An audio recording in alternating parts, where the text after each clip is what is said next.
C'est au mois d'août de cette année que le village de Thiobon va célébrer son Boucout, 42 ans après le dernier.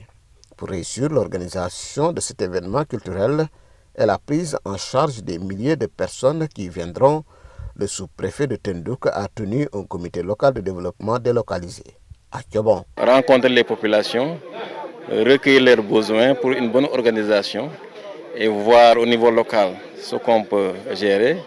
Et pour les besoins maintenant qui dépassent nos prérogatives, mais aussi les moyens techniques sur place, qu'on puisse reporter ça au CDD et plus tard au CRD. C'est ça l'objectif. Maintenant, pour l'intérêt, c'est surtout communier avec la communauté Diola qui est là, qui sont en train de vouloir organiser un Boucout qui représente beaucoup dans la culture locale. Et je pense que ce qu'on a vu aujourd'hui comme mobilisation nous rassure, mais aussi qu'ils sachent que l'État est déjà dans les dispositions pour les accompagner. L'occasion a été donnée au comité de pilotage du Boucout d'exposer ses attentes. La mise sur pied d'une antenne médicale pour pouvoir prendre en charge les gens qui seront là, les milliers de personnes qui seront là. Nous avons aussi demandé le volet hydraulique pour que vraiment l'État nous soutienne, parce que nous avons évidemment un forage nous avons des groupes électrogènes, mais il nous manque du carburant. Et nous n'avons pas non plus la connexion de la Sénélec. Il faut que nous ayons le courant de la Sénélec pour pouvoir disposer en grande quantité de l'eau et en grande quantité et en permanence de l'eau pour ravitailler les populations qui vont vraiment venir à Thiobon pour prendre part au Boucout. Le reste du village étant en profondeur, nous avons demandé également que l'État nous fasse en tout cas la route qui est en état vraiment dans un état piteux pour entrer à l'intérieur du village compte tenu des quartiers, du reste des quartiers qui sont dans le village.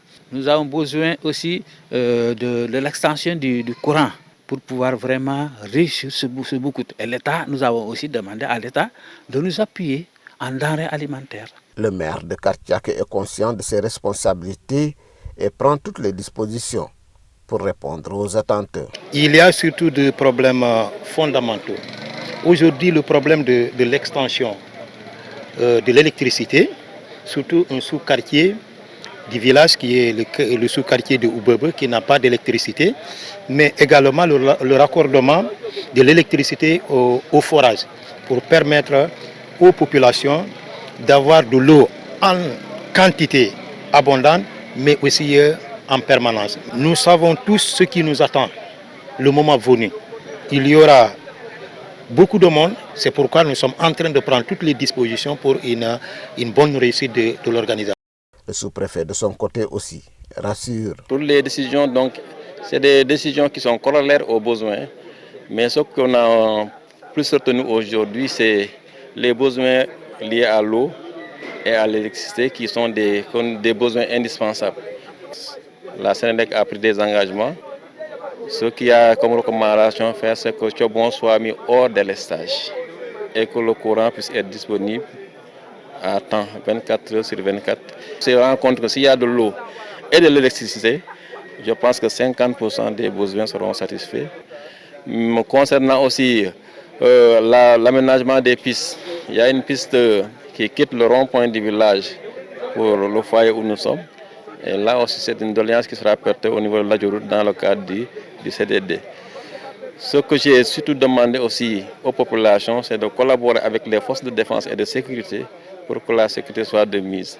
Mais également que les services des eaux et forêts puissent aussi les accompagner dans la recherche du bois. Le compte à rebours est donc lancé et les acteurs sont conscients que la tâche ne sera pas aisée et le temps ne joue pas en leur faveur.